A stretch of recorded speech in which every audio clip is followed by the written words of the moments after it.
최근 4.3 희생자에게 보상금을 지급토록 특별법은 개정됐지만 잘못된 호적을 바로잡는 가족관계 특례 조항은 결국 국회 심의 과정에서 삭제돼 논란이 일었었죠.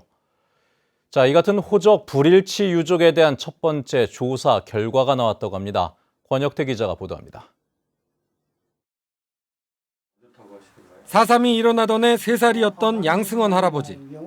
하지만 양 할아버지는 23살이 되던 해까지 좌씨로 살았습니다. 부모님이 혼인신고를 하지 않은 상태에서 아버지가 4.3 때 경찰에 끌려간 뒤 행방불명됐고 이후 입양됐기 때문입니다. 소송을 거쳐 성은 되찾았지만 그는 여전히 아버지 없는 이른바 독립호적으로 남아있습니다. 10년 이루 말할 수 없죠. 지금도 그 말만 하고 누구들에게는 이렇게 얼마나 다른 사람도 다 했는데 하필 나 경우만 그렇게 되는. 양할아버지 같은 호적 불일치 4.3 유족에 대한 조사 결과가 처음으로 나왔습니다. 4.3 유족회가 지난 8월부터 실시한 조사에서는 모두 78건의 사례가 확인됐습니다.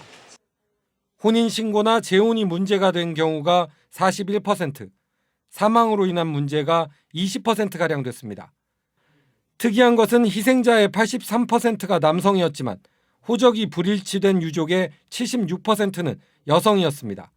아버지가 희생됐지만 딸은 제대로 된 호적에 올라가지 못한 사례가 대부분입니다. 4.3의 비극 속에 당시 가부장적이고 남성 중심적인 문화가 겹치면서 여성들이 배제됐다는 해석이 가능합니다. 거기에다 호적 불일치 문제 때문에 보상에서도 제외되는 2중 3중의 고통이 여성 유족들에게 더해지고 있는 겁니다. 사실상 현재로선 가족관계의 정정 가능성이 거의 없다는 점도 유족들의 고통을 더합니다. DNA를 가져와서 그 가족관계를 증명해야 된다는 부분이랄까 이런 것들이 지금 뭐 행방불명의 경우나 이런 것도 굉장히 어렵고요. 그리고 또 사망한 경우라 할지라도 파묘를 해서 그 DNA를 확보해야 되는 굉장히 어려움이 있고요. 구술 증언이나 정황 증거 등을 통해 가족관계를 바로잡을 수 있는 대안이 필요한 이유입니다. 특히 왜곡된 가족관계를 바로잡아줄 증언자들이 대부분 고령이라는 점에서 보다 광범위하고 면밀한 조사가 서둘러 시행되어야 할 것으로 보입니다. MBC 뉴스 권혁태입니다.